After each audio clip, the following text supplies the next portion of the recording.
If you want to get something done, if you want to get more done faster, you should set either a timer or some sort of measurement where you realize you only have 20 minutes to do something. But if productivity is the goal, then you got to condense the time enough to where the creativity is optimal and the productivity is optimal.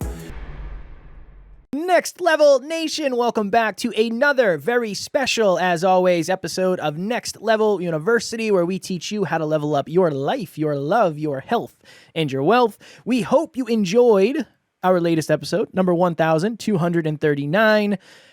Have the courage to take the first step, Today, for episode number 1240, how to get more done faster. So, every single week, Wednesday, we have our team call where the team members that can make the call join us and we go through the business and we talk about how we're improving here, what are the metrics, all that happy jazz. Some people are in different time zones and it'll be too late or too early, so they watch the replay. For the first, 3 years of doing this, we had an hour slot. So we said, we're going to do an hour. It's going to be from 5 to... It originally was 4 to 5 on Wednesday, and then it was 5 to 6. And recently... Which you were thrilled about. I am not happy about it. Still to this day, I'm not happy about it. I want it to be 4 to 5, but it is what it is. Recently, we were like, hey, every single week, we're going over. It's supposed to be 5 to 6. We get off here at 6:10, 6:15 every week. Maybe what we should do is add another half hour. That way we can take our time, but we'll still get everything done.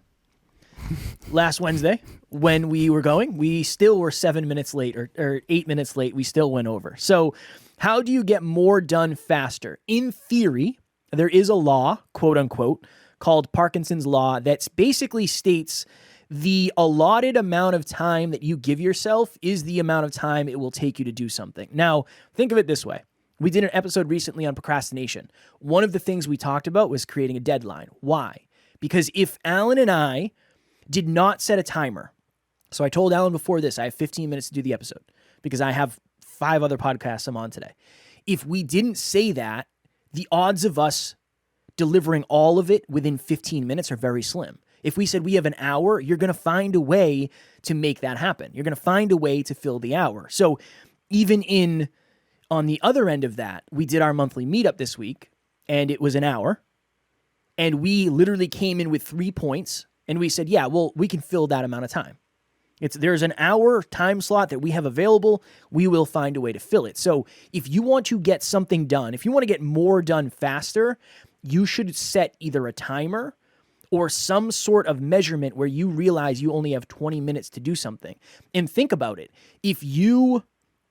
What's a good analogy for this? Okay, if you wake up late and you only have 15 minutes to get a bunch of things done, you are moving more intentionally, you are doing things faster because you understand there is only a certain amount of time for you to do it. So that is what we're talking about today. Parkinson's law basically states that you will fill the amount of time you have with a certain task. So there is a downside to Parkinson's law, and there's an optimal stopping problem with Parkinson's law. In other words, Goldilocks, I always talk about it, too much, too little, too much, too little, too much, too little. And it's all depending on the context. So the downside of Parkinson's law is that you are less creative when you condense the time. So for example, with the team huddle, we opened it from an hour to an hour and a half. We are way more creative. We were in flow, there were tears flying, we were connecting at a much deeper level, we were masterminding about each department at a deeper level, there were better distinctions. So you can accomplish more in more time from a creative perspective. But if productivity is the goal, then you got to condense the time enough to where the creativity is optimal and the productivity is optimal.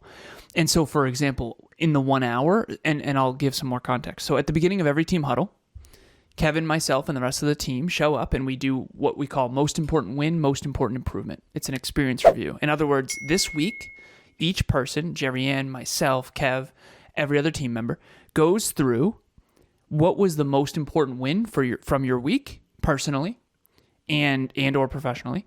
And then what's the most important thing you want to improve for this next upcoming week based on that win or based on whatever you learned. And then we all get to share with each other. Okay, here's what I'm going through. Here's what my win is. Here's what I'm going to improve. Here's what I'm going through. Here's what my win is. Here's what I'm going to improve. And it's an awesome, and what we do is we try to keep that to a half an hour so that we have the whole hour to go through each department. We have 26 departments. We do most important win, most important improvement in each department. And we rate ourselves from 0 to 10. We either go up by 0.1 or down by 0.1. That's neither here nor there. For the listeners, if we condensed it to 30 minutes and tried to do all of that, the creativity would crush. It would be completely crushed. We would never be able, it would be a valuable 30 minutes, but it wouldn't be nearly as valuable as an hour and a half. But here's the thing.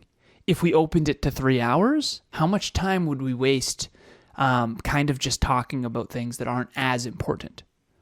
So when you have X amount to get done in a small amount of time, you're more likely to be more productive and effective and efficient in that time. But creativity takes a hit. So what you need to do is take the size of the task, in other words, what you want to accomplish, which in our case is the most important win, most important improvement with all the team members, which, by the way, varies each week because some people aren't able to attend and they watch it virtually. And then the second thing is getting through each department, doing most important win, most important improvement. Okay. And we have this thing called the impact score of how much we're growing as a business. If you have a certain amount of time to accomplish XYZ, you need to make sure that you allocate the right amount of time to where creativity is optimal and productivity is optimal. If you give yourself 7 hours for that huddle, we're going to waste a lot of time. If we give ourselves 15 minutes, we're not going to get anything done. And creativity is going to take a hit and no one's going to have any breakthroughs. And this is where it gets challenging, Kev. You need the right amount of time for the right task in the right context for the right goal. And it all depends on circumstances that are very hard to calculate. And this is something that I coach a lot of different businesses, including Emilia and Bianca at Evolve Ventures. And I have noticed in my coaching that when I condensed it to a half an hour, I tried that for a while, it wasn't enough. It was like we're trying to cram way too much information down someone's throat, for lack of better phrasing, in too short amount of time. It's too intense. I'm already a pretty intense guy. Now try to teach you business in a half an hour. But I've also tried longer calls, and sometimes I go over, and it's too much. And I can tell. You can always kind of intuitively tell, like, all right, we're kind of overstaying our welcome here. I got to go. I got to go to my next call. And so the other piece of this that I do think is important to mention quickly, the majority of the value is at the tail end. It's during crunch time. And back in high school or college, and if you didn't go to college, high school, middle school, think about when you had a big project due. Did you do it months and months and months in advance? Most likely not. That's not how humans work. Most likely you did crunch time. The week of, you started cranking that thing out. That's the way it works. So you kind of have to set yourself up, set your life up to know that. One of the things that's most challenging for me is writing books because there's no real deadline. I want to get a publisher that gives me a deadline so that I have that accountability. Kevin and I have a deadline for these podcast episodes, right? This is Tuesday's episode. We have to get this done before Monday in order for it to launch on Tuesday morning. And that means we have to have it done technically on Sunday because our team is 12 hours ahead, our production team. So it's very important to have deadlines and to have the right amount of time allocated for the right size task. And that can be daunting.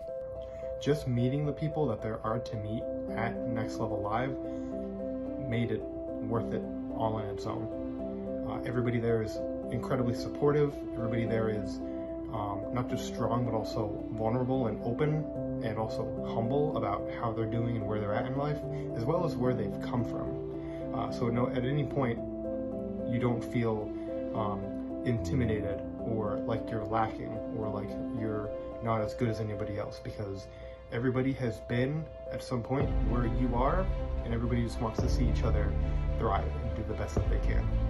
It is. It's a challenge. I just think of it from like a morning routine perspective of there's a big difference between saying I have to get all of this done and saying I am going to stay very focused for the next hour. Even in my morning routine, like today, for instance, I get up at 6:30 today. And I got my coffee and pet the cats for a little bit and came right to the office and started working. If I didn't have my first, okay, this is a good example. Yesterday, we had a meeting that got canceled. So there was like a 10 o'clock meeting. And I got up at 5 o'clock. I went to the gym. I was home and in this chair at 7 because I was like, all right, I have 3 hours. I have 3 hours to hammer out work. When the meeting got canceled, it jeffed me because it was like, now I have 3 more hours before I have another meeting. Like, what am I going to do? Yeah. And then I looked at the list and I said, okay, I have 3 hours to get, but that's a really good way to think of it. When I know I only have an hour, I'm very productive because even I was telling Alan this slot where we're recording this episode, I was supposed to have free time here to get stuff done. And I only had a half hour, but I already knew what I was going to do in that half hour, or at least what I was going to try to do. Yeah. Because I know there's only so much I can do in that half hour, but I do know there's plenty of stuff to fill that. So yeah, it's I think maybe trying to set up your morning where it's like, I have an hour of focused time. I know you do your, deep focus music. Sometimes I do deep focus. Other times I do different stuff. But like, yes, I'm focused on what I need to get done, but I'm also focused on I have X amount of time, and that's going to help me. It helps you prioritize. It helps you stay focused. It's one of those things where if you only have $60, you're going to spend them in a different way. Yeah. Right? You have 60 If you go on a trip and you only have $60, you're going to be way more intentional with that money than if you have $600. Or your time. One of my clients travels. Yeah. He's right now, I think he's in China. And he's like, I'm only here for two weeks. So I'm literally planning out every hour of like, where should I be? How long does it take to get here? Because he wants to get as much done as possible within those parameters. Emilia and I try to shut off work by 8 p.m. every single night. And then we transition to the gym. And then after that, it's just R&R and fitness, food, and family is what I call it after 8 p.m. If my last call with you ended at 7:20, that means I had 40 minutes to close my day. I had a 40-minute window to like finish my PPT, make sure my clients are taken care of, make sure no loose ends. I don't like to go to bed with a bunch of loose ends. And I'm more productive when that's the case. And when I have a full free day, and this is an interesting thing for the entrepreneurs out there or the future entrepreneurs, I'm telling you right now, when I transitioned from corporate to entrepreneurship, I thought I was super productive. And I was in the corporate setting in comparison to my peers. When I had a full free day, I didn't know what to do. I remember I bought this productivity planner that used to help me figure out what my top rocks are, figure out what my top tasks are. And we at NLU, we call this task Tetris. So Kev, literally you and I recorded an episode and then we had another meeting in 15 minutes. I had to use the bathroom and I did one task that I knew I could get done, which is a social media post. But if I tried to write my article or the blog rather in that 15 minutes, I would have been late, which would have messed you up and everyone, right? So it's you kind of have to play task Tetris. And for those of you who are younger listeners, if you don't know what Tetris is, although I think most people probably do, it's this old game that was probably the early 90s or late 80s, I don't know, where these blocks were coming down. They were all these different shapes, and you had a certain amount of time to fit them into the right place. That's kind of what you have to do every single day. And there's one last piece to this too. Every result that you're going for, there's something called the Pareto principle, which we can't get into deeply right now, but essentially what it is, and most people do know what it is, but basically what it is that 20% of the tasks that you do in a day are actually responsible for 80% of the outcomes, 80% of the results that you get. So when you use this law and you condense time, you actually end up doing the more important things. So you end up getting leverage and exponential growth. And so that's a whole nother episode probably at some point. And if anyone has any questions about this stuff, please reach out. I would love to teach this stuff. Anyone can book a free call if you want. If you've never done a free call with me, you can book a free call on my calendar. The link will be in the show notes. I can teach you Pareto's principle. I can teach you Parkinson's law. Peak performance and productivity is like my favorite thing in the world. One of my clients right now, I told him, I said, this is the best system I've ever seen in terms of peak performance tracking. You are just do the system. if you do this system, you will be successful beyond your wildest dreams. So if anyone is curious about getting peak performance tracking or the next level financial tracker or the next level fitness tracker, or wants to be more of a peak performer, or if you're interested in this topic, please reach out, because this is one of my favorite things in the entire world. Speaking of time, we have to go because I have an interview in 3 minutes. Oh, yeah, man. Yeah, no, it's happening. Next Level Nation tomorrow. So if you're interested in peak performance, reach out to Alan. That'll be our plug for the episode. Tomorrow for episode number 1241, which is wild to me. What to do when you're feeling stuck. I know a lot of us, we're, 2 months into the year. Maybe our New Year's resolutions have fallen off. Maybe we don't feel like we're making progress. What do you do when you're feeling stuck? We will talk about that tomorrow. As always, we love you, appreciate you, grateful for each and every one of you. And at NLU, we do not have fans. We have family. We will talk to you all tomorrow. Please reach out.